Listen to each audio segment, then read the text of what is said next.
आज मैं प्लाज़ो में इलास्टिक डाल रही हूँ और प्लाज़ो में इलास्टिक डालने के लिए हमें जो मेजरमेंट चाहिए होता है वो प्लाज़ो की जितनी हमें कमर ली होती है वो चाहिए होती है हमें।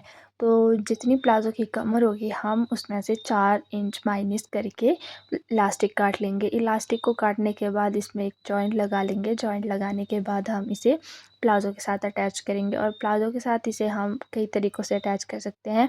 सबसे पहला तरीका तो ये है कि मतलब आप इसे नॉर्मल सिंपल वे में डाल सकते हो, लेकिन मैंने इसका फ्रंट बैक छोटा बड़ा काटा होता है तो उस हिसाब से इलास्टिक डाल रही हूँ मैं। तो इसका जो फ्रंट है उसके फ्रंट का पता लगाने के लिए मैं इसे आगे से प्लेन रख रही हूँ और प्लेन रखने के बाद मैं इसे अच्छे से खींचते हुए इसमें इलास्टिक डालूँगी।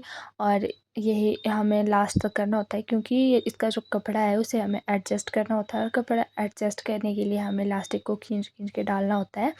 तो मैं इसे अच्छे से डाल लूँगी। अब इसे अच्छे से सिलाई लगाने के बाद मैं इसका जो ऊपर की सिलाई है उस पे सिलाई लगाऊंगी। तो ये जो ऊपर की सिलाई लगती है इसे हमें खींच के लगाना होता है। अगर हम इसे खींच के नहीं लगाएंगे तो प्लाज़ो के जो इलास्टिक हम डाल रहे हैं उसमें फिनिशिंग नहीं आएगी और कई बार बीच में जो प्लाज़ो का इलास्टिक है वो फ़ोल्ड हो जाता है और जो फ़ोल्ड होने की वजह से वो हमें चुभता है, इसलिए हमें इसे खींच के सिलाई लगानी होती है।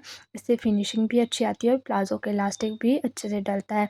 अब मैं इसकी जो आगे की किनारी है उस पे सिलाई लगा रही हूँ और इलास्टिक डल के तैयार हो जाएगा। तो इसका फाइनल लुक कुछ इस तरह का है। वीडियो अच्छी लगी हो तो लाइक ज़रूर करें। Thanks for watching.